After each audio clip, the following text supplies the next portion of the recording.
Rock 100.5 KATT. I am Cameron Buchholtz here with Amanda from Eva Under Fire. What's going on? Oh gosh, it's been a morning, but I'm here. Okay, Here we well, are. good, good. Well, glad you were able to make it, I suppose, and just stoked to have you guys at KATTFest here in August. Super sick. Oh my gosh, when booking texted us, we were like, we landed another one and we're playing with who? Yeah, So nice. yeah, we're sick lineup, dude. We're so thrilled. Thanks for having me. Yeah, for sure. KATTFest is Saturday, August 22nd at Lucky Star Amphitheater, Chevelle, I Prevail, and y'all. It's gonna be a giant party, and glad to be able to have you because you guys haven't had the best of luck in playing in Oklahoma City in the last whatever it's been 9 months or something. I know we have to talk about it because seriously, I was like, we need like I was texting Daniel when springtime happened Mhm. again, and it was like the third cancel or something from a tour that was Yeah. not ours, by the way. That we were like, are you serious? This is like the third or fourth time. It's been crazy. I only So know I of the was two like, cancellations, so if there was okay, more. there was a third one. Okay, There was a third one in OKC like a long time ago, and I think it was like a one-off that we were playing with like Theory or something like that. gotcha.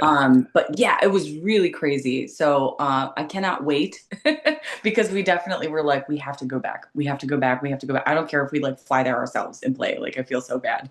Yeah, well, it works out perfect because you guys are going out with Five Finger Death Punch this summer on like a massive, massive tour, and then you just add KATTFest to the end of that. I think you're in like St. Louis the night before with Five Finger Death Punch, so that's Yes. not too far up the road from us. No, no, trust me. We've gone farther for much less. So Sure. But now, talk to me about that Five Finger Death Punch tour because that's a massive amount of dates and a giant tour. surreal. So we started off like beginning of January, we had nothing. We turned in all the album was done, but we had like no plans, right? We were Mm, like, how are we going to do this?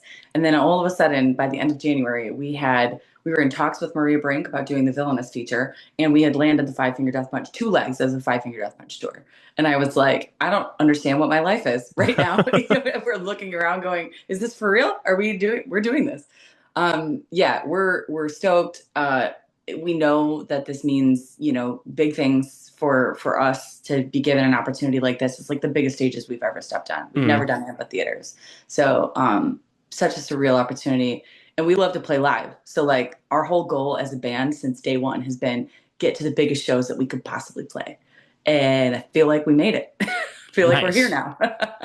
And yeah, that tour starts I think mid-July or whatever, kind of right after the new record Yeah, comes out. yeah. We've got like two headline dates on the way out to tour. So I think we start like 7/15, and then we don't come home till like almost November. Yeah, basically the holidays. So Yeah, yeah. See you. I'll be home for Christmas, Mom. See you later. sure. But now, you mentioned the new record Villainous that comes out July 10th, I believe, and then you also mentioned that Maria Brink is on the title track. Such a sick feature. I when I first figured out that we shared a manager, I like this was on album one. I was like, we have to like manifest working Mm, together because I've been a In This Moment fan for years. Um, but her voice is just so beautifully menacing. You know what I mean? Like mm, I cannot think of a more perfect feature for a song called Villainous. I just sure. can't, right? It's like you sprinkle in, the female rage in there, and it's just chef's kiss.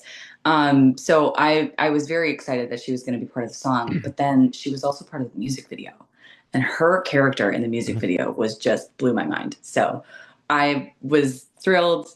She was very sweet, very supportive. Instagram messaged me and was like super excited about the song, and so it was a really great vibe working together on that one.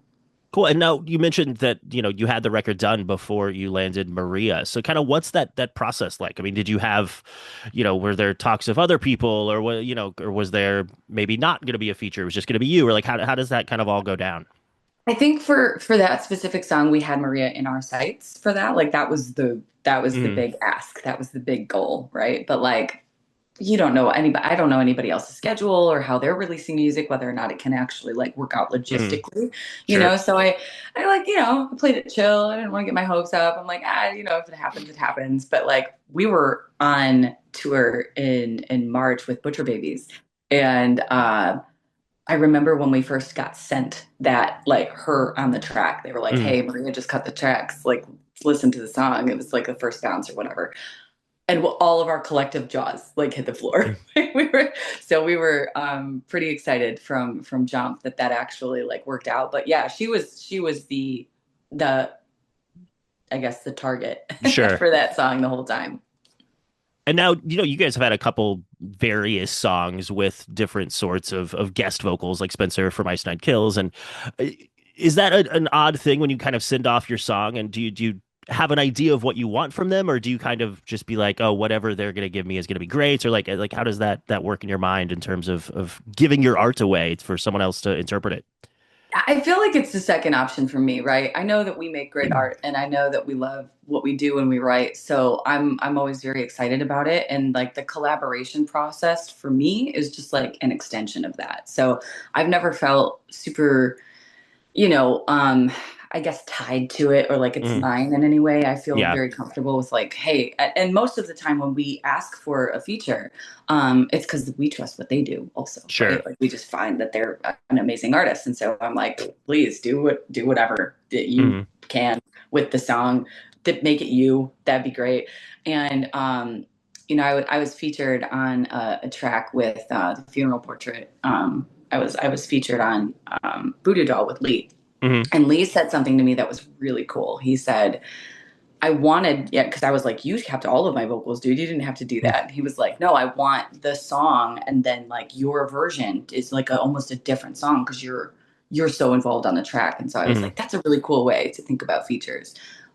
So I've kind of embodied that myself a bit. And I guess it just was encouraging to like my idea of like being so open about it. I was like, oh Mm. yeah, no, this is great. Nice. And now, do you see maybe Maria performing that live with you guys at any point? I mean, surely you guys are going to be on the same festival or something at some point. I've Yeah. opened for her before. Sure. She's given me a rose in the green room Well, before. there So you go. like I am manifesting all of the Yeah. things. And yes, if Right. I could ever welcome her to stage, I'll give her the same invite I gave Lizzie Hale. Please crash my set whenever. I don't care. Like I have an extra mic. Please There you come go. get it.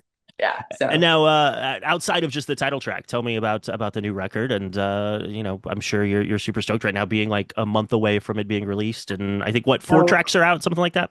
yes, it's so close. Yes. So um Villainous in my brain has always been a little bit of a concept album. It's like this character arc. It's villain arc Mm, throughout. Every single track serves that kind of component. So it's like exploring the different emotions of how this character became villainous.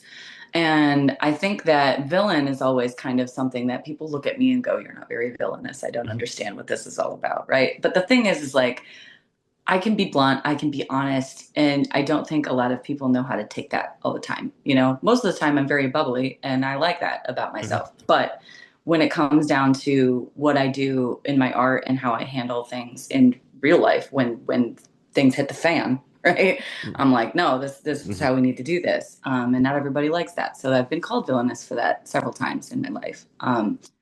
And I feel like this is me exploring that. I feel like it's a bit of my journal. It's certainly about self discovery. I hope listeners take away that when they listen to the album, that it's their own self discovery, that they deserve to be mad and sad and rage and also happy and love and heartbroken and all the things that would lead you down a path of like finding your higher self. So that's what I'm most excited about the album. I think that it's just like this world building that we've done is so different than what we did last time.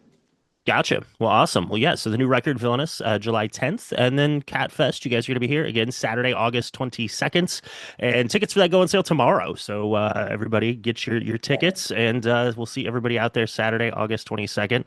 And Amanda, thank you so much for taking the time, Yeah, and thank you. good luck with the new record and the Five Finger Death Punch tour, and then we'll see you at KATTFest.